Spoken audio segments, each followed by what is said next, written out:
Oops, saglit lang, saglit lang. Pinadaanan naman ako ni Meta sa inyo. Ibig sabihin, mag-like, share, comment, istala at subscribe po kayo. That's all. Oops, may kwento pa pala ako. Ang kwento ko po ay tungkol sa nangyari kagabi. Ang nangyari po kagabi, may isang pari ang nagtanong sa akin, kailan nag-umpisa ang aking pagdidibusyon sa Divine Mercy. Realidad, bata pa lang ako, nagsisimba na po ako sa Divine Mercy Santa Rosa kasi taga Bulacan po ako eh. So, hindi ko alam na pag-transfer namin dito sa Spring Country, 2007, ang mapagbobotohan bilang patron saint namin dito sa Kawan ay Divine Mercy. So, blessed na blessed kami dahil kasi yung moment na yon si Lord yung gumalaw para sa dami-dami ng binigay ng mga saint, Divine Mercy talaga ang tunay na nag-success para maging Divine Mercy kami dito. So, journey, may misa kami dito, may Black Rosary kami. Tapos, isang araw, napabisita ako sa Sagrada Familia. Yung moment na yon is June 5, 2016. Ini-enthrone ang Divine Mercy image sa Sagrada Familia. At na-meet and greet ko ang lay coordinator na si Sister Linda. Ang sabi ko sa kanya, may in-announce kasi siya na magkakaroon daw ng Wacom 4. So sabi ko kay Sister Linda, gusto kong makarating sa Wacom 4. Ang sabi niya, para makarating ka sa Wacom 4, kailangan mo ay gawa ng letter ni Father na dinedelegate ka at kailangan may Divine Mercy coordinator dito sa Sagrada Familia. Nung moment na yon, wala pong Divine Mercy coordinator sa Sagrada. So, agad-agad sumulat po ako kay Father. Father, ako po si Christina. Nag-a-apply po ako bilang Divine Mercy coordinator ng Sagrada Familia. So, nag-approve naman si Father. Ang pangalawa kong sulat, Father, gusto ko rin pong maka-attend sa Wacom for Philippines, World Apostolic Congress on Mercy Philippines. So, pwede po ba akong magpa-endorse sa inyo na ako po ay isang delegate galing dito sa Sagrada Familia? So, check uli. Naging delegate ako. At sa pagiging delegate ko, humingi ako ng mga dasal sa mga international pare na umattend dito sa Philippines. Sabi ko, i-bless nila ako bilang missionary ng Divine Mercy Apostolate. So, akala ko ang purpose ko lang ay mag-attend ng formation, magbigay ng mercy and compassion, dumalaw sa may sakit, ipagdasal ang mga patay, dumalaw sa kulungan, at kung ano-ano pa. Biglang may pumasok sa aking isipan nung na-meet and greet ko si Father Vic Robles sa talk niya sa amin sa diocesan. Ang sabi niya, kung gusto nyong mamahagi ng mga Divine Mercy image, ito po ay pwede nyong ipaprint sa kaibigan ko sa murang-murang halaga lang. Cost lang ng printing, walang bayad ang service. So biglang naisip ko, hindi ko pa naisip, naisip ko na yun. Tapos nagsimba naman ako dito sa Divine Mercy namin dito sa Kawan last Sunday.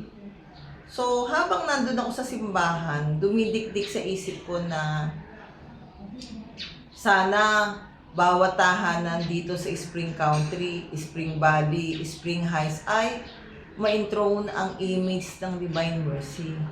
Hindi na yung mga magagandang frame, kahit yung image lang na ginigiveaway ni Father Vic ay ayos na. Basta ilalaminate ko lang siya at dadasalan ng pag-i-enthroned. So, baka yun ang hinihingi kong mission noong throwback 2017 na naka-attend ako ng Wacom 4. At muli, Wacom 5, Wacom 6 na po.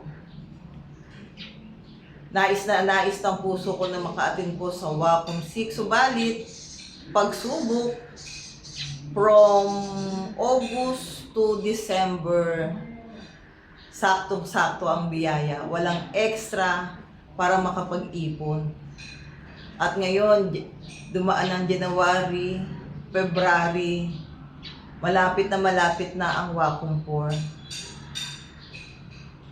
Nung nagdoon na ang asawa ko, okay na po sa akin kasi doon naman po ang asawa ko, doon na rin po ako. Subalit, biglang nung 25 February naisipan kong mag-katok. Kasi sabi ni Lord, ang kumakatok, binubuksan niya. So, naisipan ko kumatok. At nung 26, yung katok ko, naipadala ko na po sa aming may gininto ang pusong sponsor. So, hindi pa siya nagre-reply, okay lang po yun. Bahala po sa tamang oras at panahon ang pag-reply. Basta importante, kumatok at nakarating sa kanya ang aming mensahe. So, i-connect ko lang yung in-inthrone si Divine Mercy ng June 5, 2016. Ang World Apostolic Congress on Mercy Pilgrimage sa Lithuania ay mag-i-start ng June 5 din ang alis dito ng mga delegates. 2026. So, if kalooban ng Panginoon na maka-join ako sa Lithuania, sa ika-10 taon, mamimit and greet ko uli ang image ng Divine Mercy. Kung saan na meet and greet ko siya nung in-inthrone siya 2016 dito sa Pilipinas. Ngayon doon ko siya mismo mapupuntahan kung saan siya itinatag sa Beldnus Shrine Divine Mercy. So, super joy. Yan po yung kwento ng aking pagiging Divine Mercy devotee. From bata pa ako, nung tumansfer na ako dito ng 2007, nung na-meet and greet ko si pagtatalaga ng Divine Mercy sa Sagrada 2016, at ang kauna-una kong World Apostolic Congress Mercy in Philippines. At lahat na yun, inatinan ko. Aakom, Pakom, Dakom, Luwakom, at ngayon po, papunta na po ng Wacom 6 Lithuania.